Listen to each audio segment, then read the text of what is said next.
j'espère que vous allez bien. Moi, je vais très bien et je suis très heureuse de vous retrouver pour la suite des aventures de Madame Bovary.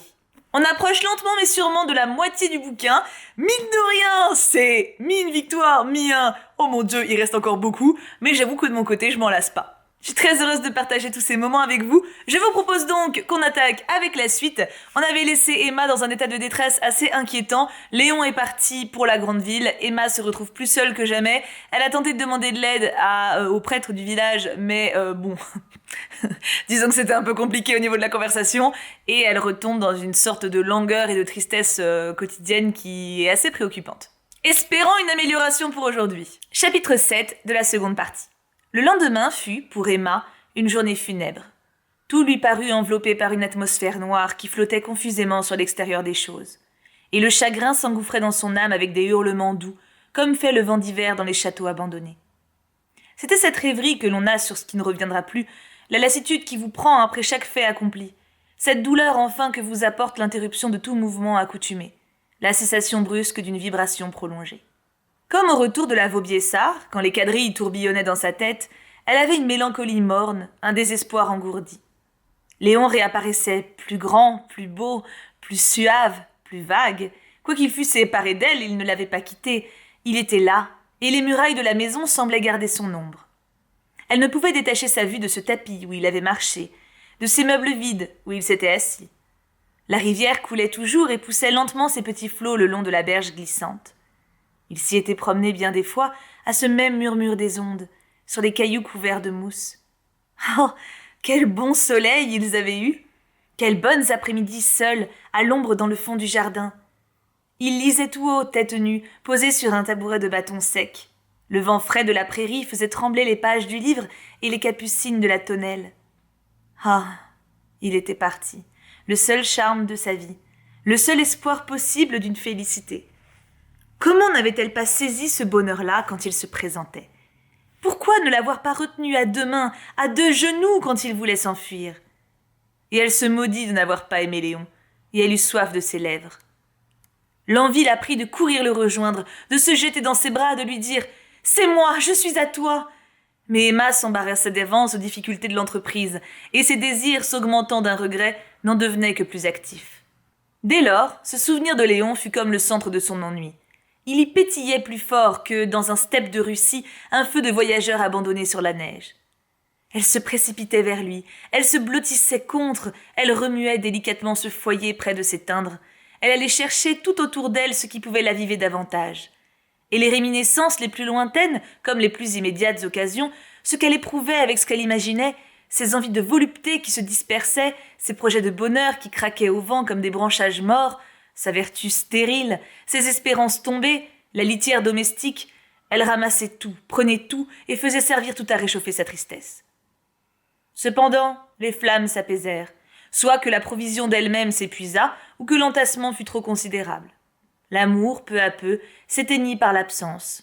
Le regret s'étouffa sous l'habitude, et cette lueur d'incendie qui empourprait son ciel pâle se couvrit de plus d'ombre et s'effaça par degrés. Dans l'assoupissement de sa conscience, elle prit même les répugnances du mari pour des aspirations vers l'amant, les brûlures de la haine pour des réchauffements de la tendresse. Mais comme l'ouragan soufflait toujours, et que la passion se consuma jusqu'aux cendres, et qu'aucun secours ne vint, qu'aucun soleil ne parut, il fut de tous côtés nuit complète, et elle demeura perdue dans un froid horrible qui la traversait. Alors les mauvais jours de Tostes recommencèrent. Elle s'estimait à présent beaucoup plus malheureuse, car elle avait l'expérience du chagrin, avec la certitude qu'il ne finirait pas. Une femme qui s'était imposée de si grands sacrifices pouvait bien se passer de fantaisie.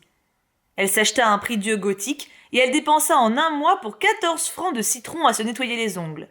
Elle écrivit à Rouen afin d'avoir une robe en cachemire bleu. Elle choisit chez l'heureux la plus belle de ses écharpes. Elle se la nouait à la taille par-dessus sa robe de chambre et, les volets fermés avec un livre à la main, elle restait étendue sur un canapé dans cet accoutrement. Souvent, elle variait sa coiffure. Elle se mettait à la chinoise, en boucles molles, en nattes tressées. Elle se fit une raie sur le côté de la tête et roula ses cheveux en dessous, comme un homme. Elle voulut apprendre l'italien. Elle acheta des dictionnaires, une grammaire, une provision de papier blanc. Elle essaya des lectures sérieuses, de l'histoire et de la philosophie. La nuit, quelquefois, Charles se réveillait en sursaut, croyant qu'on venait le chercher pour un malade. J'y vais, balbutiait-il. Et c'était le bruit d'une allumette qu'Emma frottait afin de rallumer la lampe. Mais il en était de ses lectures comme de ses tapisseries, qui toutes commençaient et encombraient son armoire. Elle les prenait, les quittait, passait à d'autres. Elle avait des accès où on l'eût poussée facilement à des extravagances. Elle soutint un jour contre son mari qu'elle boirait bien un grand demi-verre d'eau-de-vie. Et comme Charles eut la bêtise de l'en défier, elle avala de l'eau-de-vie jusqu'au bout. Malgré ses airs évaporés, c'était le mot des bourgeoises d'Yonville, Emma pourtant ne paraissait pas joyeuse. Et d'habitude, elle gardait au coin de la bouche cette immobile contraction qui plisse la figure des vieilles filles et celle des ambitieux déchus. Elle était pâle partout, blanche comme du linge. La peau du nez se tirait vers les narines. Ses yeux vous regardaient d'une manière vague. Pour s'être découvert 3 cheveux gris sur les tempes, elle parla beaucoup de sa vieillesse. Souvent des défaillances la prenaient. Un jour même, elle eut un crachement de sang, et comme Charles s'empressait, laissant apercevoir son inquiétude. « Ah bah, répondit-elle, qu'est-ce que cela fait ?» Charles s'alla réfugier dans son cabinet, et il pleura, les 2 coudes sur la table, assis dans son fauteuil de bureau sous la tête phrénologique. Alors il écrivit à sa mère pour la prier de venir, et ils eurent ensemble de longues conférences au sujet d'Emma. À quoi se résoudre? Que faire, puisqu'elle se refusait à tout traitement? « Sais-tu ce qu'il faudrait à ta femme ?» reprenait la mère Bovary. « Ce seraient des occupations forcées, des ouvrages manuels. Si elle était comme tant d'autres contrainte à gagner son pain, elle n'aurait pas ces vapeurs-là qui lui viennent d'un tas d'idées qu'elle se fourre dans la tête et du désœuvrement où elle vit. »« Pourtant, elle s'occupe, » disait Charles. « Ah, elle s'occupe, et à quoi donc? À lire des romans, de mauvais livres, des ouvrages qui sont contre la religion et dans lesquels on se moque des prêtres par des discours tirés de Voltaire. Mais tout cela va loin, mon pauvre enfant, et quelqu'un qui n'a pas de religion finit toujours par tourner mal. » Donc, il fut résolu que l'on empêcherait Emma de lire des romans. L'entreprise ne semblait point facile. La bonne dame s'en chargea. Elle devait, quand elle passerait par Rouen, aller en personne chez le loueur de livres et lui représenter qu'Emma cessa ses abonnements. N'aurait-on pas le droit d'avertir la police si le libraire persistait quand même dans son métier d'empoisonneur? Les adieux de la belle-mère et de la bru furent secs. Pendant les 3 semaines qu'elles étaient restées ensemble, elles n'avaient pas échangé 4 paroles, à part les informations et compliments quand elles se rencontraient à table et le soir avant de se mettre au lit. Madame Bovary-mère partit un mercredi, qui était jour de marché à Yonville. La place, dès le matin, était encombrée par une file de charrettes, qui tout à cul et les brancards en l'air s'étendaient le long des maisons depuis l'église jusqu'à l'auberge. De l'autre côté, il y avait des baraques de toile où l'on vendait des cotonnades, des couvertures et des bas de laine, avec des licous pour les chevaux et des paquets de rubans bleus, qui par le bout s'envolaient au vent. De la grosse quincaillerie s'étalait par terre, entre les pyramides d'œufs et les bannettes de fromage, d'où sortaient des pailles gluantes. Près des machines à blé, des poules qui gloussaient dans des cages plates passaient leur cou par les barreaux. La foule s'encombrant au même endroit sans en vouloir bouger, menaçait quelquefois de rompre la devanture de la pharmacie. Les mercredis, elle ne désemplissait pas, et l'on s'y poussait, moins pour acheter des médicaments que pour prendre des consultations, tant était fameuse la réputation du sieur Homais dans les villages circonvoisins. Son robuste aplomb avait fasciné les campagnards. Ils le regardaient comme un plus grand médecin que tous les médecins. Emma était accoudée à sa fenêtre. Elle s'y mettait souvent. La fenêtre en province remplace les théâtres et la promenade. Et elle s'amusait à considérer la cohue des rustres lorsqu'elle aperçut un monsieur vêtu d'une redingote de velours vert. Il était ganté de gants jaunes, quoiqu'il fût chaussé de fortes guêtres, et il se dirigeait vers la maison du médecin, suivi d'un paysan marchant la tête basse, d'un air tout réfléchi. « Puis-je voir monsieur ?» demanda-t-il à Justin qui causait sur le seuil avec Félicité. Et, le prenant pour le domestique de la maison, « Dites-lui que monsieur Rodolphe Boulanger de la Huchette est là. » Ce n'était point par vanité territoriale que le nouvel arrivant avait ajouté à son nom la particule, mais afin de se faire mieux connaître. La Huchette, en effet, était un domaine près d'Yonville, dont il venait d'acquérir le château, avec 2 fermes qu'il cultivait lui-même, sans trop se gêner cependant. Il vivait en garçon et passait pour avoir au moins 15 000 livres de rente. Charles entra dans la salle. Monsieur Boulanger lui présenta son homme, qui voulait être saigné parce qu'il éprouvait des fourmis le long du corps. « Ça me purgera !» objectait-il à tous les raisonnements. Bovary commanda donc d'apporter une bande et une cuvette, et pria Justin de la soutenir. Puis, s'adressant au villageois déjà blême, « N'ayez point peur, mon brave. »« Non, non, répondit l'autre, marchez toujours. » Et d'un air fanfaron, il tendit son gros bras. Sous la piqûre de la lancette, le sang jaillit et alla s'éclabousser contre la glace. « Approche le vase !» exclama Charles. « Guette !» disait le paysan. « On jurerait une petite fontaine qui coule. Comme j'ai le sang rouge, ça doit être bon signe, n'est-ce pas ?»« Quelquefois, » reprit l'officier de santé, l'on n'éprouve rien en commencement. Puis la syncope se déclare, et plus particulièrement chez les gens bien constitués comme celui-ci. Le campagnard, à ces mots, lâcha l'étui qu'il tournait entre ses doigts. Une saccade de ses épaules fit craquer le dossier de la chaise. Son chapeau tomba. « Je m'en doutais, dit Bovary en appliquant son doigt sur la veine. La cuvette commençait à trembler aux mains de Justin. Ses genoux chancelèrent, il devint pâle. « Ma femme! Ma femme !» appela Charles. D'un bond, elle descendit l'escalier. « Du vinaigre !» cria-t-il. « Ah mon Dieu, 2 à la fois !» Et dans son émotion, il avait peine à poser la compresse. « Ce n'est rien !» disait tout tranquillement M. Boulanger tandis qu'il prenait Justin entre ses bras. Et il l'assit sur la table, lui appuyant le dos contre la muraille. Madame Bovary se mit à lui retirer sa cravate. Il y avait un nœud au cordon de la chemise. Elle resta quelques minutes à remuer ses doigts légers dans le cou du jeune garçon. Ensuite, elle versa du vinaigre sur son mouchoir de batiste. Elle lui en mouillait les tempes à petits coups et elle soufflait dessus délicatement. Le charretier se réveilla, mais la syncope de Justin durait encore, et ses prunelles disparaissaient dans leur sclérotique pâle, comme des fleurs bleues dans du lait. « Il faudrait, dit Charles, lui cacher cela. » Madame Bovary prit la cuvette. Pour la mettre sous la table, dans le mouvement qu'elle fit en s'inclinant, sa robe, c'était une robe d'été à 4 volants de couleur jaune, longue de taille, large de jupe, sa robe s'évasa autour d'elle sur les carreaux de la salle. Et, comme Emma, baissée, chancelait un peu en écartant les bras, le gonflement de l'étoffe se crevait de place en place selon les inflexions de son corsage. Ensuite, elle alla prendre une carafe d'eau et elle faisait fondre des morceaux de sucre lorsque le pharmacien arriva. La servante l'avait été chercher dans l'algarade. En apercevant son élève les yeux ouverts, il reprit haleine. Puis, tournant autour de lui, il le regardait de haut en bas. « Sot !» disait-il. « Petit sot, vraiment ! Sot en 3 lettres ! Grande chose après tout qu'une phlébotomie ! Et un gaillard qui n'a peur de rien, une espèce d'écureuil tel que vous le voyez, qui monte locher des noix à des hauteurs vertigineuses. Ah oui, par là, vante-toi. Voilà de belles dispositions à exercer plus tard la pharmacie, car tu peux te trouver appelé en des circonstances graves par devant les tribunaux afin d'y éclairer la conscience des magistrats, et il faudra pourtant garder son sang-froid, raisonner, se montrer homme, ou bien passer pour un imbécile. Justin ne répondait pas. L'apothicaire continuait. « Qui t'a prié de venir ? Tu importunes toujours monsieur et madame. Les mercredis, d'ailleurs, ta présence m'est plus indispensable. Il y a maintenant 20 personnes à la maison. J'ai tout quitté à cause de l'intérêt que je te porte. Allons, va-t'en, cours. Attends-moi et surveille les bocaux. » Quand Justin, qui se rhabillait, fut parti, l'on causa quelque peu des évanouissements. Madame Bovary n'en avait jamais eu. « C'est extraordinaire pour une dame, » dit M. Boulanger. « Du reste, il y a des gens bien délicats. Ainsi, j'ai vu dans une rencontre un témoin perdre connaissance rien qu'au bruit des pistolets que l'on chargeait. » Elle leva vers lui des yeux tout pleins d'admiration.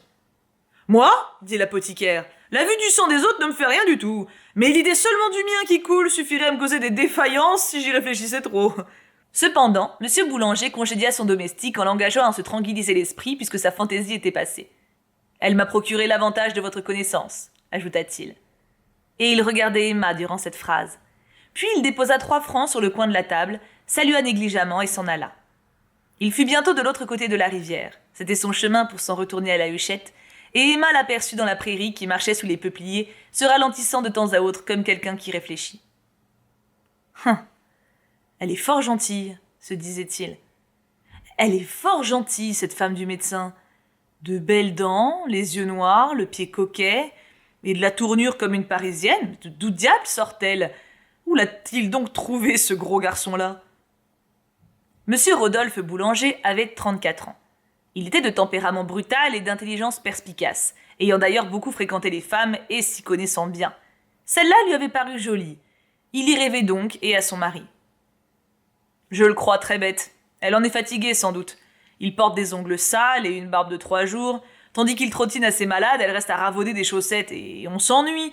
On voudrait habiter la ville, danser la polka tous les soirs. Oh. Pauvre petite femme, ça bâille après l'amour comme une carpe après l'eau sur une table de cuisine. Avec 3 mots de galanterie, cela vous adorerait, j'en suis sûre. Ah, ce serait tendre, charmant. Oui, mais comment s'en débarrasser ensuite ?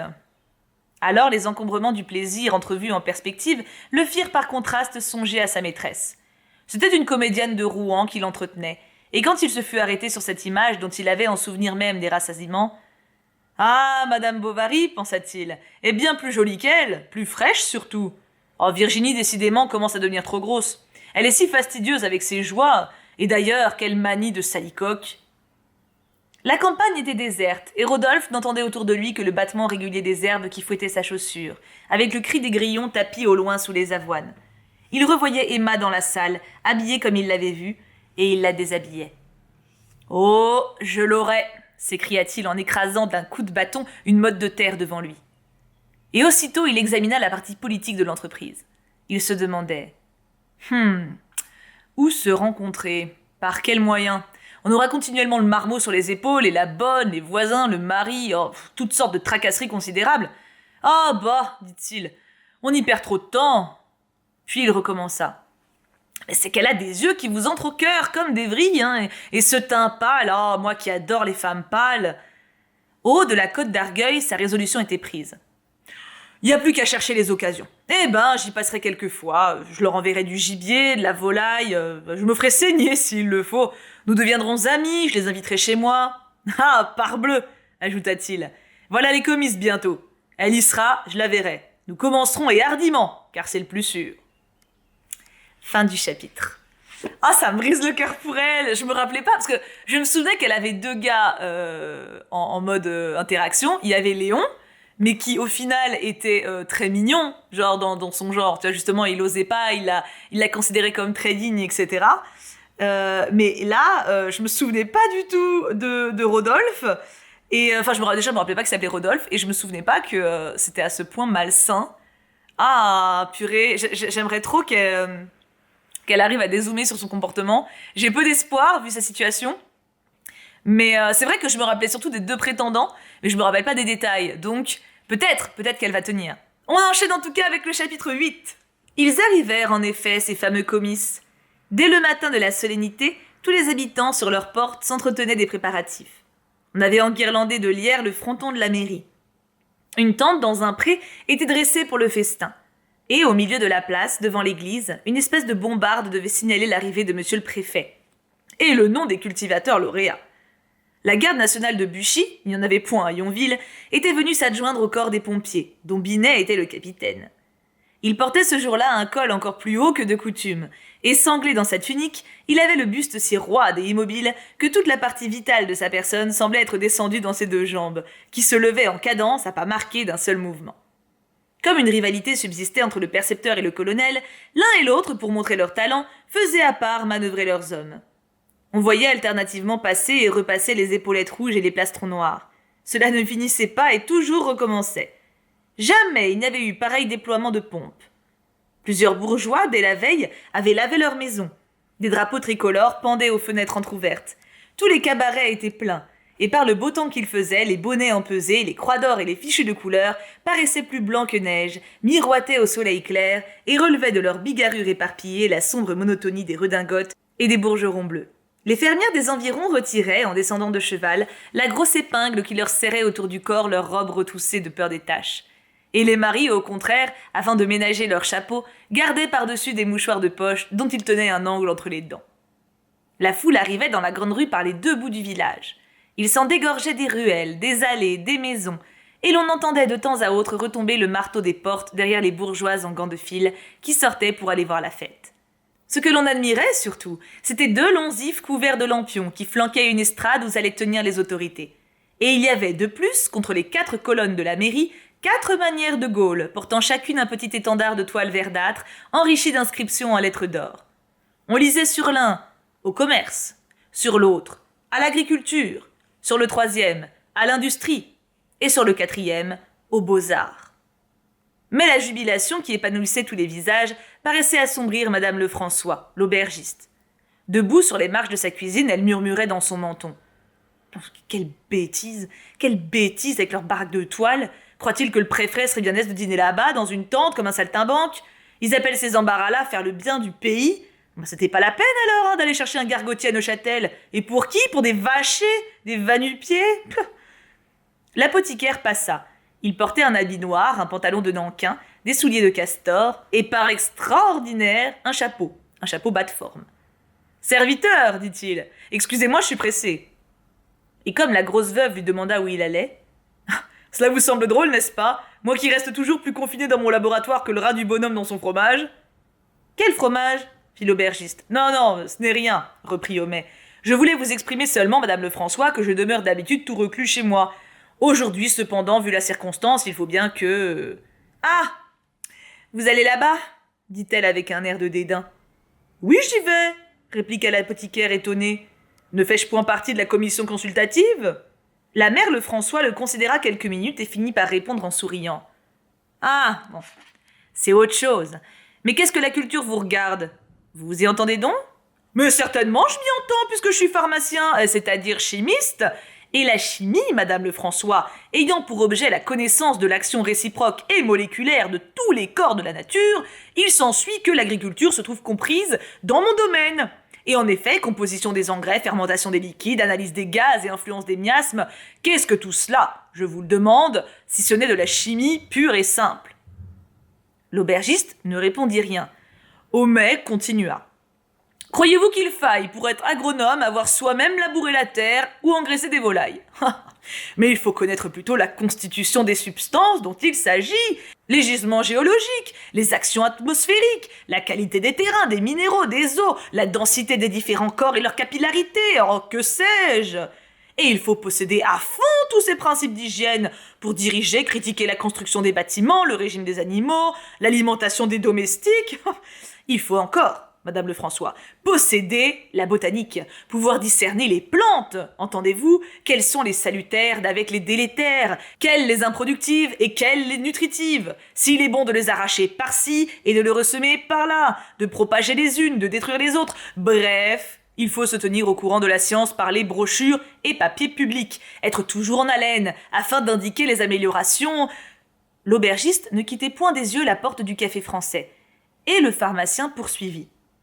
Plût à Dieu que nos agriculteurs fussent des chimistes, ou que du moins ils écoutassent davantage les conseils de la science. Ainsi, moi, j'ai dernièrement écrit un fort opuscule, un mémoire de plus de 72 pages, intitulé « Du cidre, de sa fabrication et de ses effets », suivi de quelques réflexions nouvelles à ce sujet, que j'ai envoyé à la Société agronomique de Rouen. Ce qui m'a même valu l'honneur d'être reçu parmi ses membres, section d'agriculture, classe de pomologie. Eh ben, si mon ouvrage avait été livré à la publicité... Mais l'apothicaire s'arrêta, tant Madame Lefrançois paraissait préoccupée. « Voyez-les donc, disait-elle, on n'y comprend rien, une gargote semblable !» Et avec des haussements d'épaules qui tiraient sur sa poitrine les mailles de son tricot, elle montrait des deux mains le cabaret de son rival d'où sortaient alors des chansons. « Du reste, il n'en a pas pour longtemps, ajouta-t-elle. Avant 8 jours, tout est fini. » Homais se recula de stupéfaction. Elle descendit ses 3 marches et lui parlant à l'oreille. « Comment? Vous ne savez pas cela? On va le saisir cette semaine. C'est l'heureux qui le fait vendre. Il l'a assassiné de billets. » « Quelle épouvantable catastrophe !» s'écria l'apothicaire qui avait toujours des expressions congruentes à toutes les circonstances imaginables. L'hôtesse donc se mit à lui raconter cette histoire qu'elle savait par Théodore, le domestique de M. Guillaumin, et bien qu'elle exécrât Tellier, elle blâmait l'heureux. C'était un enjôleur, un rampant. « Ah, tenez, dit-elle, le voilà sous les halles. Oh, il salue Madame Bovary qui a un chapeau vert. Elle est même au bras de M. Boulanger. »« Madame Bovary ?» fit Homais. « Je m'empresse d'aller lui offrir mes hommages. Peut-être qu'elle sera bien aise d'avoir une place dans l'enceinte sous le péristyle. » Et sans écouter la mère Lefrançois qui le rappelait pour lui en conter plus long, le pharmacien s'éloigna d'un pas rapide, sourire aux lèvres et jarret tendu, distribuant de droite et de gauche quantité de salutations et emplissant beaucoup d'espace avec les grandes basques de son habit noir qui flottaient au vent derrière lui. Rodolphe, l'ayant aperçu de loin, avait pris un train rapide. Mais Madame Bovary s'essouffla. Il se ralentit donc et lui dit en souriant d'un ton brutal. « C'est pour éviter ce gros homme, vous savez, l'apothicaire. » Elle lui donna un coup de coude. « Qu'est-ce que cela signifie ?» se demanda-t-il. Et il la considéra du coin de l'œil tout en continuant à marcher. Son profil était si calme que l'on n'y devinait rien. Il se détachait en pleine lumière dans l'ovale de sa capote qui avait des rubans pâles ressemblant à des feuilles de roseau. Ses yeux aux longs cils courbes regardaient devant elle, et quoique bien ouverts, il semblait un peu bridé par les pommettes à cause du sang qui battait doucement sous sa peau fine. Une couleur rose traversait la cloison de son nez. Elle inclinait la tête sur l'épaule et l'on voyait entre ses lèvres le bout nacré de ses dents blanches. « Se moque-t-elle de moi ?» songeait Rodolphe. Ce geste d'Emma pourtant n'avait été qu'un avertissement, car Monsieur Lheureux les accompagnait et il leur parlait de temps à autre comme pour entrer en conversation. « Voilà une journée superbe, tout le monde est dehors, les vents sont à l'est. » Et Madame Bovary, non plus que Rodolphe, ne lui répondait guère, tandis qu'au moindre mouvement qu'il faisait, il se rapprochait en disant « Plaît-il » et portait la main à son chapeau. Quand ils furent devant la maison du maréchal, au lieu de suivre la route jusqu'à la barrière, Rodolphe brusquement prit un sentier et entraînant Madame Bovary, il cria « Bonsoir, monsieur l'heureux, au plaisir !»« Comme vous l'avez congédié » dit-elle en riant. « Pourquoi, reprit-il, se laisser envahir par les autres ? Et puisque aujourd'hui j'ai le bonheur d'être avec vous ?» Emma rougit. Il n'acheva point sa phrase. Alors il parla du beau temps et du plaisir de marcher sur l'herbe. Quelques marguerites étaient repoussées. « Voici de gentilles pâquerettes, dit-il, et de quoi fournir bien des oracles à toutes les amoureuses du pays. » Il ajouta « Si j'en cueillais, qu'en pensez-vous ?»« Est-ce que vous êtes amoureux ?» fit-elle en toussant un peu. « Hé hé, qui sait ?» répondit Rodolphe. Le pré commençait à se remplir et les ménagères vous heurtaient avec leurs grands parapluies, leurs paniers et leurs bambins. Souvent, il fallait se déranger devant une longue file de campagnardes, servantes en bas bleus à souliers plats, à bagues d'argent et qui sentaient le lait quand on passait près d'elles. Elles marchaient en se tenant par la main et se répandaient ainsi sur toute la longueur de la prairie, depuis la ligne des trembles jusqu'à la tente du banquet. Mais c'était le moment de l'examen, et les cultivateurs, les uns après les autres, entraient dans une manière d'hippodrome que formait une longue corde portée sur des bâtons. Les bêtes étaient là, le nez tourné vers la ficelle et alignant confusément leurs croupes inégales. Des porcs assoupis enfonçaient en terre leurs groins, des veaux beuglaient, des brebis bêlaient. Les vaches, un jarret replié, étalaient leur ventre sur le gazon et, ruminant lentement, clignaient leurs paupières lourdes sous les moucherons qui bourdonnaient autour d'elles. Des charretiers, les bras nus, retenaient par le licou des étalons cabrés, qui hennissaient à plein naseau du côté des juments. Elles restaient paisibles, allongeant la tête et la crinière pendante, tandis que leurs poulains se reposaient à leurs ombres, ou venaient les téter quelquefois.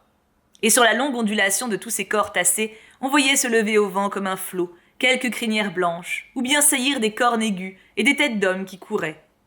À l'écart, en dehors des lices, 100 pas plus loin, il y avait un grand taureau noir muselé, portant un cercle de fer à la narine et qui ne bougeait pas plus qu'une bête de bronze. Un enfant en haillons le tenait par une corde. Cependant, entre les deux rangées, des messieurs s'avançaient d'un pas lourd, examinant chaque animal, puis se consultaient à voix basse. L'un d'eux, qui semblait plus considérable, prenait tout en marchant quelques notes sur un album. C'était le président du jury, M. Desroseraie, de la Panville. Sitôt qu'il reconnut Rodolphe, il s'avança vivement et lui dit en souriant d'un air aimable « Comment, monsieur Boulanger, vous nous abandonnez ?»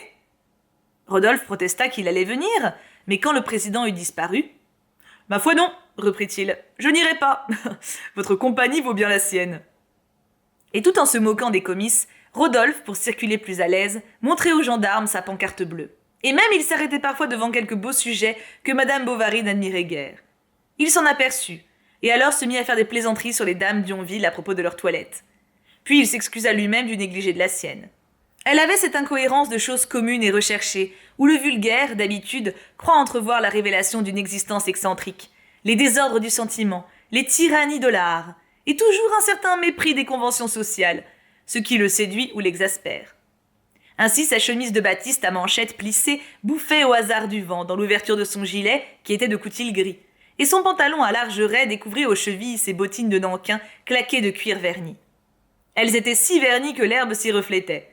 Il foulait avec elle les crottins de cheval, une main dans la poche de sa veste et son chapeau de paille mis de côté. « D'ailleurs, ajouta-t-il, quand on habite à la campagne... »« Tout est peine perdue, » dit Emma. « C'est vrai, répliqua Rodolphe. Songez que pas un seul de ces braves gens n'est capable de comprendre même la tournure d'un habit. » Alors ils parlèrent de la médiocrité provinciale, des existences qu'elle étouffait, des illusions qui s'y perdaient.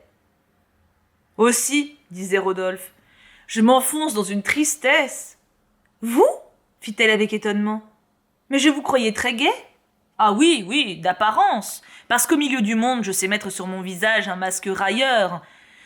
Et cependant, que de fois, à la vue d'un cimetière au clair de lune, je me suis demandé si je ne ferais pas mieux d'aller rejoindre ceux qui sont à dormir. »« Oh, et vos amis, dit-elle, vous n'y pensez pas ?»« Mes amis ? Lesquels donc ? En neige, qui s'inquiètent de moi. » Et il accompagna ces derniers mots d'une sorte de sifflement entre ses lèvres. Mais ils furent obligés de s'écarter l'un de l'autre à cause d'un grand échafaudage de chaises qu'un homme portait derrière eux. Il en était si surchargé que l'on apercevait seulement la pointe de ses sabots, avec le bout de ses deux bras écartés droit. C'était Lestiboudois, le fossoyeur, qui charriait dans la multitude les chaises de l'église. Plein d'imagination pour tout ce qui concernait ses intérêts, il avait découvert ce moyen pour tirer parti des comices. Et son idée lui réussissait, car il ne savait plus auquel entendre. En effet, les villageois qui avaient chaud se disputaient ces sièges dont la paille sentait l'encens et s'appuyaient contre leurs gros dossiers salis par la cire des cierges avec une certaine vénération. Madame Bovary reprit le bras de Rodolphe. Il continua comme se parlant à lui-même. « Ouais, tant de choses m'ont manqué. Toujours seul. Oh, si j'avais eu un but dans la vie, si j'eusse rencontré une affection, si j'avais trouvé quelqu'un... Oh, comme j'aurais dépensé toute l'énergie dont je suis capable. J'aurais surmonté tout, brisé tout. Il me semble pourtant, dit Emma, que vous n'êtes guère à plaindre. Ah, vous trouvez? Fit Rodolphe. Car enfin, reprit-elle, vous êtes libre? Elle hésita. Riche? Ah, ne vous moquez pas de moi, répondit-il. Et elle jurait qu'elle ne se moquait pas, quand un coup de canon retentit. Aussitôt, on se poussa pêle-mêle vers le village. C'était une fausse alerte. Monsieur le préfet n'arrivait pas. Et les membres du jury se trouvaient fort embarrassés, ne sachant s'il fallait commencer la séance ou bien attendre encore. Enfin, au fond de la place, parut un grand landau de louage, traîné par 2 chevaux maigres, que fouettait à tour de bras un cocher en chapeau blanc. Binet n'eut que le temps de crier « Aux armes !» et le colonel de l'imiter. On courut vers les faisceaux, on se précipita. Quelques-uns même oublièrent leur col. Mais l'équipage préfectoral sembla deviner cet embarras, et les 2 rosses accouplées se dandinant sur leurs chaînettes arrivèrent au petit trot devant le péristyle de la mairie, juste au moment où la garde nationale et les pompiers s'y déployaient, tambour battant et marquant le pas. « Balancez !» cria Binet. « Halte !» cria le colonel. « Par fil à gauche !» Et après un port d'armes où le cliquetis des capucines se déroulant sonna comme un chaudron de cuivre qui dégringole les escaliers, tous les fusils retombèrent. Alors on vit descendre du carrosse un monsieur vêtu d'un habit court à broderie d'argent, chauve sur le front, portant toupet à l'occiput, ayant le teint blafard et l'apparence des plus bénignes. Ses 2 yeux, fort gros et couverts de paupières épaisses, se fermaient à demi pour considérer la multitude en même temps qu'il levait son nez pointu et faisait sourire sa bouche rentrée. Il reconnut le maire à son écharpe et lui exposa que monsieur le préfet n'avait pu venir. Il était, lui, un conseiller de préfecture. Puis il ajouta quelques excuses. Tuvache y répondit par des civilités. L'autre s'avoua confus, et ils restaient ainsi face à face, et leurs fronts se touchant presque, avec les membres du jury tout alentour, le conseil municipal, les notables, la garde nationale et la foule. Monsieur le conseiller, appuyant contre sa poitrine son petit tricorne noir, réitérait ses salutations, tandis que Tuvache, courbé comme un arc, souriait aussi, bégayait, cherchait ses phrases, protestait de son dévouement à la monarchie et de l'honneur que l'on faisait à Yonville. Hippolyte, le garçon de l'auberge, vint prendre par la bride des chevaux du cocher, et tout en boitant de son pied-botte, il les conduisit sous le porche du Lion d'Or, où beaucoup de paysans s'amassèrent à regarder la voiture. Le tambour battit, l'aubustier tonna, et les messieurs à la file montèrent s'asseoir sur l'estrade, dans les fauteuils en Utrecht rouge qu'avait prêté madame Tuvache. Tous ces gens-là se ressemblaient. Leur molle figure blonde, un peu hâlée par le soleil, avait la couleur du cidre doux. Et leurs favoris bouffants s'échappaient de grands cols roides que maintenaient des cravates blanches à rosettes bien étalées. Tous les gilets étaient de velours, à châle.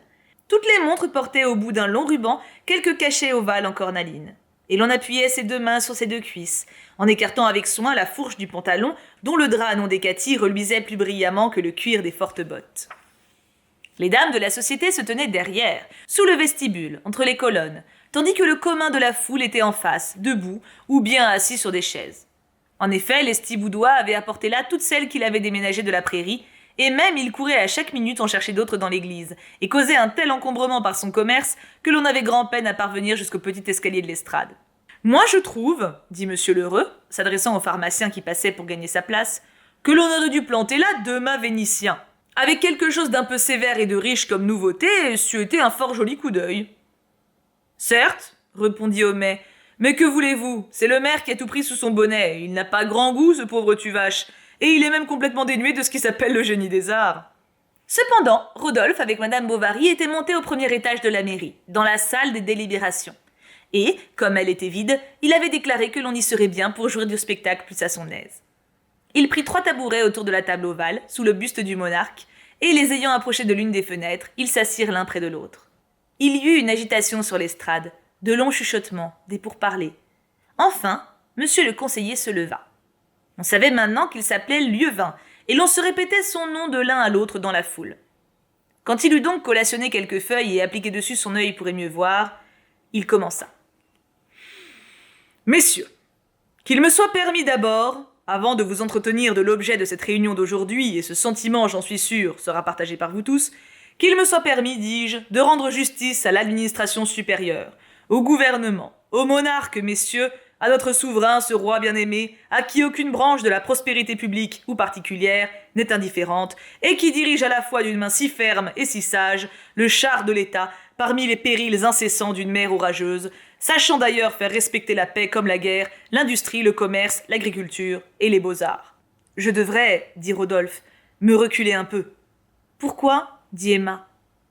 Mais à ce moment, la voix du conseiller s'éleva d'un ton extraordinaire. Il déclamait. Le temps n'est plus, messieurs, où la discorde civile ensanglantait nos places publiques, où le propriétaire, le négociant, l'ouvrier lui-même, en s'endormant le soir d'un sommeil paisible, tremblait de se voir réveillé tout à coup au bruit des tocsins incendiaires, où les maximes les plus subversives sapaient audacieusement les bases.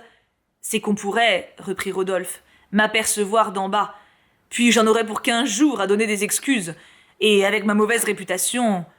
Oh, vous vous calomniez, dit Emma. Ah non, non, elle est exécrable, je vous le jure. Mais messieurs, poursuivit le conseiller, que si, écartant de mon souvenir ces sombres tableaux, je reporte mes yeux sur la situation actuelle de notre belle patrie. Qu'y vois-je ? Partout fleurissent le commerce et les arts, partout des voies nouvelles de communication, comme autant d'artères nouvelles dans le corps de l'État, y établissent des rapports nouveaux. Nos grands centres manufacturiers ont repris leurs activités, la religion plus affermie sourit à tous les cœurs, nos ports sont pleins, la confiance renaît, et enfin, la France respire. Du reste, ajouta Rodolphe, peut-être au point de vue du monde a-t-on raison. Comment cela ? Fit-elle. Et quoi ? dit-il. Ne savez-vous pas qu'il y a des âmes sans cesse tourmentées ? Il leur faut tour à tour le rêve et l'action, les passions les plus pures, les jouissances les plus furieuses, et l'on se jette ainsi dans toutes sortes de fantaisies, de folies. Alors elle le regarda comme on contemple un voyageur qui a passé par des pays extraordinaires, et elle reprit. Nous n'avons pas même cette distraction, nous autres pauvres femmes. Triste distraction, car on n'y trouve pas le bonheur. Mais le trouve-t-on jamais ? demanda-t-elle. Oui, il se rencontre un jour, répondit-il. Et c'est là que vous avez compris, disait le conseiller. Vous, agriculteurs et ouvriers des campagnes, vous, pionniers pacifiques d'une œuvre toute de civilisation, vous, hommes de progrès et de moralité, vous avez compris, dis-je, que les orages politiques sont encore plus redoutables vraiment que les désordres de l'atmosphère. Il se rencontre un jour, répéta Rodolphe, un jour tout à coup, et quand on en désespérait. Alors des horizons s'entr'ouvrent, c'est comme une voix qui crie « Le voilà !» Vous sentez le besoin de faire à cette personne la confidence de votre vie, de lui donner tout, de lui sacrifier tout. On ne s'explique pas, on se devine. On s'est entrevu dans ses rêves. Et il la regardait. Enfin, il est là, ce trésor que l'on a tant cherché, là devant vous. Il brille, il étincelle. Cependant, on en doute encore, on ose y croire. On en reste ébloui, comme si l'on sortait des ténèbres à la lumière. Et, en achevant ces mots, Rodolphe ajouta la pantomime à sa phrase. Il se passa la main sur le visage tel qu'un homme pris d'étourdissement. Puis il la laissa retomber sur celle d'Emma. Elle retira la sienne, mais le conseiller lisait toujours. « Et qui s'en étonnerait, messieurs ? Celui-là seul qui serait assez aveugle, assez plongé, je ne crains pas de le dire, assez plongé dans les préjugés d'un autre âge pour méconnaître encore l'esprit des populations agricoles. Où trouver, en effet, plus de patriotisme que dans les campagnes, plus de dévouement à la cause publique, plus d'intelligence en un mot ? Et je n'entends pas, messieurs, cette intelligence superficielle, vain ornement des esprits oisifs, mais cette intelligence profonde et modérée qui s'applique par-dessus toute chose à poursuivre ses buts ultimes, contribuant ainsi au bien de chacun, à l'amélioration commune et au soutien des États, fruit du respect des lois et de la pratique des devoirs. »« Ah, encore, dit Rodolphe, toujours les devoirs, je suis assommé de ces mots-là. Ils sont un tas de vieilles ganaches en gilet de flanelle, de bigotes à chaufferette et à chapelet, qui continuellement nous chantent aux oreilles « Le devoir, oh, et parbleu le devoir, c'est de sentir ce qui est grand, de chérir ce qui est beau, et non pas d'accepter toutes les conventions de la société avec les ignominies qu'elle nous impose. » Cependant, objectait Madame Bovary. « Eh non, pourquoi déclamer contre les passions ? Ne sont-elles pas la seule belle chose qu'il y ait sur la terre, la source de l'héroïsme, de l'enthousiasme, de la poésie, de la musique, des arts, de tout enfin !»« Mais il faut bien, dit Emma, suivre un peu l'opinion du monde et obéir à la morale. » « Ah, c'est qu'il y en a deux, répliqua-t-il. La petite, la convenue, celle des hommes, celle qui varie sans cesse et qui braille si fort, s'agite en bas, terre à terre, comme ce rassemblement d'imbéciles que vous voyez là. Mais l'autre, l'éternelle, elle est tout autour et au-dessus, comme le paysage qui nous environne et le ciel bleu qui nous éclaire. Monsieur Lieuvain venait de s'essuyer la bouche avec son mouchoir de poche. Il reprit. Et qu'aurais-je à faire, messieurs, de vous démontrer ici l'utilité de l'agriculture? Qui donc pourvoit à nos besoins? Qui donc fournit à notre subsistance? N'est-ce pas l'agriculteur? L'agriculteur, messieurs, qui ensemençant d'une main laborieuse les sillons féconds des campagnes, fait naître le blé, lequel broyé et mis en poudre au moyen d'ingénieux appareils, en sort sous le nom de farine, et de là, transporté dans les cités, est bientôt rendu chez le boulanger, qui en confectionne un aliment pour le pauvre comme pour le riche. N'est-ce pas l'agriculteur, encore, qui engraisse pour nos vêtements ses abondants troupeaux pour les pâturages? Car comment nous vêtirions-nous? Car comment nous nourririons-nous sans l'agriculteur? Et même, messieurs, est-il besoin d'aller si loin chercher des exemples? Qui n'a souvent réfléchi à toute l'importance que l'on retire de ce modeste animal, ornement de nos basses-cours, qui fournit à la fois un oreiller moelleux pour nos couches, sa chair succulente pour nos tables et des œufs? Mais je n'en finirais pas s'il fallait énumérer les uns après les autres les différents produits que la terre bien cultivée, telle qu'une mère généreuse, prodigue à ses enfants. Ici, c'est la vigne. Ailleurs, ce sont les pommiers à cidre. Là, le colza, plus loin, les fromages. Et le lin, messieurs. N'oublions pas le lin, qui a pris dans ces dernières années un accroissement considérable et sur lequel j'appellerai plus particulièrement votre attention. Il n'avait pas besoin de l'appeler, car toutes les bouches de la multitude se tenaient ouvertes comme pour boire ses paroles. Tuvache, à côté de lui, l'écoutait en écarquillant les yeux. Monsieur de Roseraie, de temps à autre, fermait doucement les paupières. Et plus loin, le pharmacien, avec son fils Napoléon entre les jambes, bombait sa main contre son oreille pour ne pas perdre une seule syllabe. Les autres membres du jury balançaient lentement leur menton dans leur gilet en signe d'approbation. Les pompiers, en bas de l'estrade, se reposaient sur leurs baïonnettes. Et Binet, immobile, restait le coude en dehors avec la pointe du sable en l'air. Il l'entendait peut-être, mais il ne devait rien apercevoir à cause de la visière de son casque qui lui descendait sur le nez. Son lieutenant, le fils cadet du sieur Tuvache, avait encore exagéré le sien, car il en portait un énorme et qui lui vacillait sur la tête, en laissant dépasser un bout de son foulard d'indienne. Il souriait là-dessous avec une douceur toute enfantine, et sa petite figure pâle où des gouttes ruisselaient avait une expression de jouissance, d'accablement et de sommeil. La place jusqu'aux maisons était comble de monde. On voyait des gens accoudés à toutes les fenêtres, d'autres debout sur toutes les portes, et Justin, devant la devanture de la pharmacie, paraissait tout fixé dans la contemplation de ce qu'il regardait. Malgré le silence, la voix de M. Lieuvain se perdit dans l'air.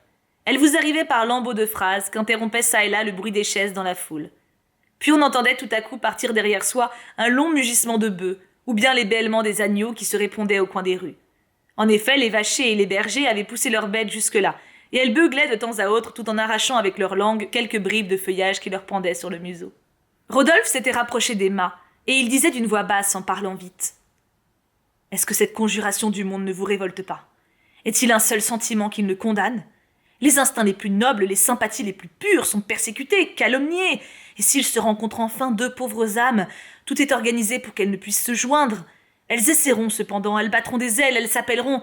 Oh, n'importe, tôt ou tard, dans 6 mois, 10 ans, elles se réuniront, s'aimeront, parce que la fatalité l'exige et qu'elles sont nées l'une pour l'autre. » Il se tenait les bras croisés sur ses genoux, et ainsi, levant la figure vers Emma, il la regardait de près, fixement. Elle distinguait dans ses yeux des petits rayons d'or s'irradiant tout autour de ses pupilles noires, et même elle sentait le parfum de la pommade qui illustrait sa chevelure. Alors une mollesse la saisit. Elle se rappela ce vicomte qu'il avait fait valser à la Vaubyessard, et dont la barbe exhalait, comme ses cheveux-là, cette odeur de vanille et de citron. Et machinalement, elle entreferma les paupières pour la mieux respirer.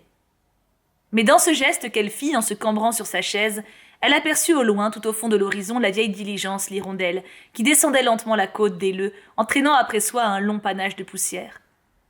C'était dans cette voiture jaune que Léon si souvent était revenu vers elle, et par cette route là-bas qu'il était parti pour toujours. Elle crut le voir en face à sa fenêtre, puis tout se confondit, des nuages passèrent. Il lui sembla qu'elle tournait encore dans la valse, sous le feu des lustres au bras du vicomte, et que Léon n'était pas loin, qu'il allait venir. Et cependant, elle sentait toujours la tête de Rodolphe à côté d'elle. La douceur de cette sensation pénétrait ainsi ses désirs d'autrefois, et comme des grains de sable sous un coup de vent, il tourbillonnait dans la bouffée subtile du parfum qui se répandait sur son âme. Elle ouvrit les narines à plusieurs reprises, fortement, pour aspirer la fraîcheur des lierres autour des chapiteaux. Elle retira ses gants, elle s'essuya les mains. Puis avec son mouchoir, elle s'éventait la figure, tandis qu'à travers le battement de ses tempes, elle entendait la rumeur de la foule et la voix du conseiller qui psalmodiait ses phrases. Il disait « Continuez, persévérez, n'écoutez ni les suggestions de la routine, ni les conseils trop hâtifs d'un empirisme téméraire. Appliquez-vous surtout à l'amélioration du sol, aux bons engrais, au développement des races chevalines, bovines, ovines et porcines. Que ces comices soient pour vous comme des arènes pacifiques, où le vainqueur, en sortant, tendra la main au vaincu et fraternisera avec lui dans l'espoir d'un succès meilleur. Et vous, vénérable serviteur, humble domestique dont aucun gouvernement jusqu'à ce jour n'avait pris en considération les pénibles labeurs, venez recevoir la récompense de vos vertus silencieuses et soyez convaincus que l'État, désormais, a les yeux fixés sur vous, qu'il vous encourage, qu'il vous protège, qu'il fera droit à vos justes réclamations et allégera autant qu'il est en lui le fardeau de vos pénibles sacrifices. » Monsieur Levin se rassit alors, et Monsieur de Roseraie se leva, commençant un autre discours. Le sien peut-être ne fut point aussi fleuri que celui du conseiller, mais il se recommandait par un caractère de style plus positif, c'est-à-dire par des connaissances plus spéciales et des considérations plus relevées. Ainsi, l'éloge du gouvernement y tenait moins de place, la religion et l'agriculture en occupaient davantage. On y voyait le rapport de l'une et de l'autre, et comment elles avaient concouru toujours à la civilisation. Rodolphe, avec Madame Bovary, causait rêves, pressentiments, magnétisme. Remontant au berceau des sociétés, l'orateur vous dépeignait ces temps farouches où les hommes vivaient de glands, au fond des bois. Puis ils avaient quitté la dépouille des bêtes, endossé le drap, creusé des sillons, planté la vigne. Était-ce un bien? Et n'y avait-il pas dans cette découverte plus d'inconvénients que d'avantages? Monsieur de Roseraie se posait ce problème. Du magnétisme, peu à peu, Rodolphe en était venu aux affinités. Et tandis que monsieur le président citait Cincinnatus à sa charrue, Dioclétien plantant ses choux et les empereurs de la Chine inaugurant l'année par des semailles, le jeune homme expliquait à la jeune femme que ces attractions irrésistibles tiraient leur cause de quelques existences antérieures. « Ainsi nous, disait-il, pourquoi nous sommes-nous connus? Quel hasard l'a voulu? C'est qu'à travers l'éloignement, sans doute, comme deux fleuves qui coulent pour se rejoindre, nos pentes particulières nous avaient poussés l'un vers l'autre. » Et il saisit sa main, elle ne la retira pas. « Ensemble de bonne culture !» cria le président. Tantôt, par exemple, quand je suis venu chez vous, à monsieur Bizet, de Quincampoix. Savais-je que je vous accompagnerais? 70 francs! 100 fois même j'ai voulu partir et je vous ai suivi, je suis resté. Fumier! Comme je resterai ce soir, demain, les autres jours, toute ma vie. À monsieur Caron d'Argueil, une médaille d'or. Car jamais je n'ai trouvé dans la société de personne un charme aussi complet. À monsieur Bain de Givry-Saint-Martin. Aussi moi, j'emporterai votre souvenir. Pour un bélier mérinos. Mais vous m'oublierez, j'aurai passé comme une ombre. À monsieur Belot de Notre-Dame. Oh non, n'est-ce pas, je serai quelque chose dans votre pensée, dans votre vie. Race porcine, prix ex aequo à monsieur Léhérissé et Culembourg, 60 francs. Rodolphe lui serrait la main, et il la sentait toute chaude et frémissante, comme une tourterelle captive qui veut reprendre sa volée. Mais soit qu'elle essaya de le dégager, ou bien qu'elle répondit à cette pression, elle fit un mouvement des doigts. Il s'écria « Oh merci, vous ne me repoussez pas, vous êtes bonne, vous comprenez que je suis à vous, laissez que je vous voie, que je vous contemple. » Un coup de vent qui arriva par les fenêtres fronça le tapis de la table, et sur la place, en bas, tous les grands bonnets des paysannes se soulevèrent comme des ailes de papillons blancs qui s'agitaient. « Emploi de tourteaux de graines oléagineuses, » continua le président. Il se hâtait. « Engrais flamands, culture du lin, drainage, beau à long terme, service de domestique. » Rodolphe ne parlait plus. Ils se regardaient. Un désir suprême faisait frissonner leurs lèvres sèches. Et mollement, sans effort, leurs doigts se confondirent. Catherine Nicaise Elisabeth Leroux de Sassetot-la-Guerrière, pour 54 ans de service dans la même ferme, une médaille d'argent, du prix de 25 francs. Où est-elle, Catherine Leroux? Répéta le conseiller. Elle ne se présentait pas, et l'on entendait des voix qui chuchotaient. Vas-y, non, à gauche, oh n'aie pas peur, oh qu'elle est bête. Enfin, y est-elle? S'écria Tuvache. Oui, elle la voilà, qu'elle approche donc. Alors on vit s'avancer sur l'estrade une petite vieille femme de maintien craintif et qui paraissait se ratatiner dans ses pauvres vêtements. Elle avait aux pieds de grosses galoches de bois et le long des hanches un grand tablier bleu. Son visage maigre, entouré d'un béguin sans bordure, était plus plissé de rides qu'une pomme de rainette flétrie, et des manches de sa camisole rouge dépassaient 2 longues mains à articulations noueuses. La poussière des granges, la potasse des lessives et le soin des laines les avaient si bien encroûtées, éraillées, durcies, qu'elles semblaient sales, quoiqu'elles fussent rincées d'eau claire. Et à force d'avoir servi, elles restaient entr'ouvertes, comme pour présenter d'elles-mêmes l'humble témoignage de tant de souffrances subies. Quelque chose d'une rigidité monacale relevait l'expression de sa figure. Rien de triste ou d'attendri n'amollissait ce regard pâle. Dans la fréquentation des animaux, elle avait pris leur mutisme et leur placidité. C'était la première fois qu'elle se voyait au milieu d'une compagnie si nombreuse, et intérieurement effarouchée par les drapeaux, par les tambours, par les messieurs en habit noir et par la croix d'honneur du conseiller, elle demeurait tout immobile, ne sachant s'il fallait s'avancer ou s'enfuir, ni pourquoi la foule la poussait et pourquoi les examinateurs lui souriaient. Ainsi se tenait devant ces bourgeois épanouis ce demi-siècle de servitude. « Approchez, vénérable Catherine Nicaise Élisabeth Leroux !» dit monsieur le conseiller qui avait pris des mains du président la liste des lauréats. Et tour à tour, examinant la feuille de papier puis la vieille femme, il répétait d'un ton paternel. « Approchez, approchez !»« Oh, êtes-vous sourde ?» dit Tuvache en bondissant sur son fauteuil. Et il se mit à lui crier dans l'oreille. « 54 ans de service, une médaille d'argent, 25 francs, c'est pour vous !» Puis quand elle eut sa médaille, elle la considéra. Alors un sourire de béatitude se répandit sur sa figure, et on l'entendit qui marmottait en s'en allant. « Je la donnerai au curé de chez nous pour qu'il me dise des messes. »« Oh, quel fanatisme !» exclama le pharmacien en se penchant vers le notaire. La séance était finie, la foule se dispersa. Et maintenant que les discours étaient lus, chacun reprenait son rang et tout rentrait dans la coutume. Les maîtres rudoyaient les domestiques, et ceux-ci frappaient les animaux, triomphateurs indolents qui sont retournés à l'étable, une couronne verte entre les cornes. Cependant, les gardes nationaux étaient montés au premier étage de la mairie, avec des brioches embrochées à leurs baïonnettes et le tambour du bataillon qui portait un panier de bouteilles. Madame Bovary prit le bras de Rodolphe, il la reconduisit chez elle. Ils se séparèrent devant sa porte, puis il se promena seul dans la prairie tout en attendant l'heure du banquet. Le festin fut long, bruyant, mal servi.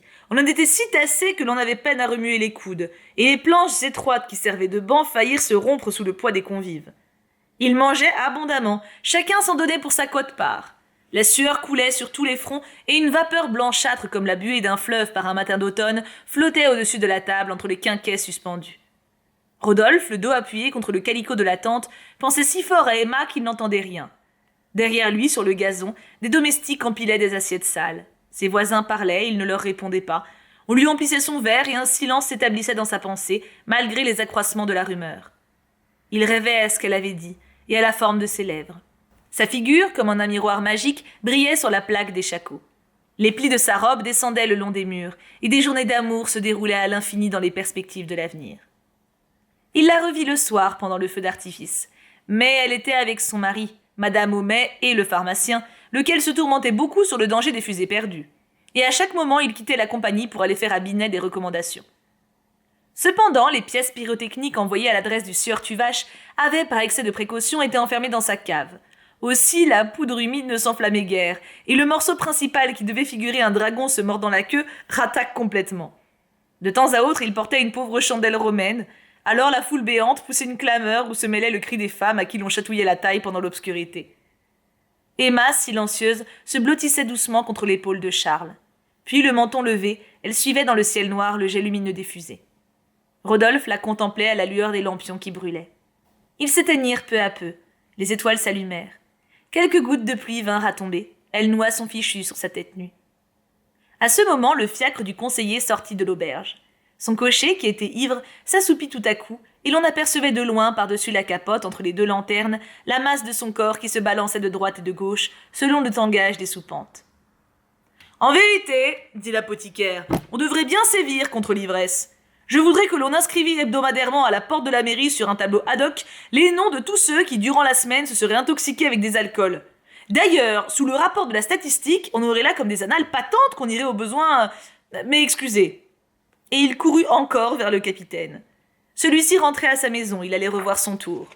« Peut-être ne feriez-vous pas mal, lui dit Homais, d'envoyer un de vos hommes ou d'aller vous-même... Laissez-moi donc tranquille, répondit le percepteur, puisqu'il n'y a rien. Rassurez-vous, dit l'apothicaire quand il fut revenu près de ses amis. Monsieur Binet m'a certifié que les mesures étaient prises. Nulle flamèche ne sera tombée. Les pompes sont pleines. Allons dormir. Ma foi, j'en ai besoin, fit Madame Homais, qui bâillait considérablement. Mais n'importe, nous avons eu pour notre fête une bien belle journée. Rodolphe répéta d'une voix basse et avec un regard tendre. « Oh oui, bien belle. » Et s'étant salué, on se tourna le dos. 2 jours après, dans le Fanal de Rouen, il y avait un grand article sur les comices. Homais l'avait composé de verve dès le lendemain. Pourquoi ces festons, ces fleurs, ces guirlandes? Où courait cette foule comme les flots d'une mer en furie sous les torrents d'un soleil tropical qui répandait sa chaleur sur nos guérets? Ensuite, il parlait de la condition des paysans. Certes, le gouvernement faisait beaucoup, mais pas assez. Du courage, lui criait-il. 1000 réformes sont indispensables, accomplissons-les. Puis, abordant l'entrée du conseiller, il n'oubliait point l'air martial de notre milice, ni nos plus sémillantes villageoises, ni les vieillards à tête chauve, sorte de patriarches qui étaient là, et dont quelques-uns, débris de nos immortelles phalanges, sentaient encore battre leur cœur au son mâle des tambours. Il se citait des premiers parmi les membres du jury, et même il rappelait dans une note que M. Homais, pharmacien, avait envoyé un mémoire sur le cidre à la Société d'agriculture. Quand il arrivait à la distribution des récompenses, il dépeignit la joie des lauréats en traits dithyrambiques. Le père embrassait son fils, le frère, l'époux, l'épouse. Plus d'un montrait avec orgueil son humble médaille, et sans doute revenu chez lui près de sa bonne ménagère, il l'aura suspendue en pleurant au mur discret de sa chaumière. Vers 6 heures, un banquet dressé dans l'herbage de M. Léjard a réuni les principaux assistants de la fête. La plus grande cordialité n'a cessé d'y régner. Divers toasts ont été portés. Monsieur Levin au monarque, Monsieur Tuvache au préfet, Monsieur de Roseraie à l'agriculture, Monsieur Homais à l'industrie et aux beaux-arts, ses 2 sœurs, Monsieur Le Pliché aux améliorations. Le soir, un brillant feu d'artifice a tout à coup illuminé les airs. On eût dit un véritable kaléidoscope, un vrai décor d'opéra, et un moment notre petite localité a pu se croire transportée au milieu d'un rêve des 1001 nuits. Constatons qu'aucun événement fâcheux n'est venu troubler cette réunion de famille. Et il ajoutait « On y a seulement remarqué l'absence du clergé. Sans doute les sacristies entendent le progrès d'une autre manière. Libre à vous, messieurs de Loyola. » Ce chapitre était éternel, mon Dieu. Du coup, alors pour ceux qui veulent les pages, ceux qui notent du coup sur Livre Addict, on est à la page 189. Alors je ne sais pas du coup combien ça fait de pourcentage là maintenant parce que je ne suis pas allée sur l'application, mais mon Dieu, ce 2e chapitre était très très long. Ce que je trouve hyper intéressant en fait, c'est qu'il y a la partie de séduction du coup, donc entre Emma et Rodolphe, et en fait c'est rendu hyper trivial et ça se voit à quel point ça va être nul, justement à chaque fois avec la comparaison de la vie à côté.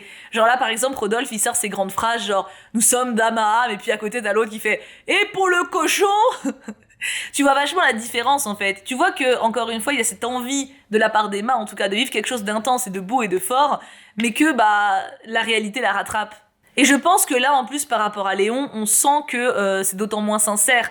En gros, lui, il s'amuse, alors que Léon, pour le coup, était vraiment attaché à Emma. J'aimerais qu'elle résiste, mais du coup, je pense pas, parce que ils ont fait main à main, tu vois, il y a eu un contact main-main comme ça. Donc malheureusement, je pense qu'elle va se faire avoir, mais... C'était très long à lire, et je pense qu'en plus ça devait pas être des plus agréables parce que vous avez vraiment tout le discours du coup dont on a absolument rien à foutre, hein, clairement, mais il sert justement de point de comparaison, quoi. Dure trivialité de la vie. En tout cas, de mon côté, je me suis éclatée à lire quand même, et je suis très contente de continuer cette avancée avec vous. Vivement la semaine prochaine pour, j'espère, moins de discours et plus d'action. Après, je me fais guère d'illusions, mais au moins plus d'Emma, parce que là c'est vrai que on a surtout eu la fête qui a permis le rapprochement, mais on n'a pas tant eu Emma que ça par rapport à la semaine précédente, donc j'ai hâte de la retrouver. Je vous laisse là, je vous fais 1000 bisous, et je vais boire 8 litres d'eau. Mouah, bisous tout plein, et bonne lecture à tous.